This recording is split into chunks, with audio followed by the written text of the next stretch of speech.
Hello everyone, जय Jagannath. Welcome to my mini blog. तो happy Rath Yatra समस्त को। सकाल जो उठला बेलू मो आखि पूरा पवित्र होगला देखिए कहीं आज जेहेतु रथ यात्रा पिला मैंने आज गाँव को रथ बुलाइपाई रथ आणिक आसते आउ रथ तांक माइंड बल से जी करते बहुत सुंदर होता और रथ भी टी बड़ होता। तो ठाकुर ये थे तो मुझे मुंडिया मारे कि आईटी मु भिड करदे आउ शिवा ये आसी रथ देखापी। तो जहाँ जगन्नाथ धाम तो जापारे बट ये रथ टाणी दूची। तो तापर घरे आसिकी वाल रे मु पेंटिंग करी आ पीहू मोर वीडियो केतबळे नहीं आई डोंट नो। तो यहाँ आउटपुट केमती कहे पीहू खोड़ी दादा समस्त घर को आसते पीहू मो कुरकुरी आनी देथिला। कुरकुरी खाऊली। तापर लंच होता भात बेसन तरकारी सहित पोटल भजा।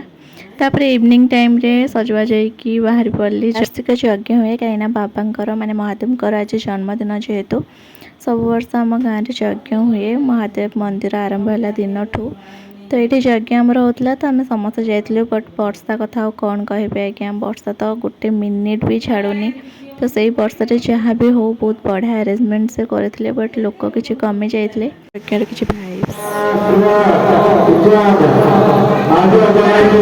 तो एमती किसी थिला आम गाँव यज्ञ। तो केमती कौन लगे कमेंट करेंगे। तापर खायापी आसीगलु खाइबा माने प्रसाद बहुत बढ़िया थिला। तो भगवान समस्त को भले रखु। See you in the next video. रही गाइस बाय।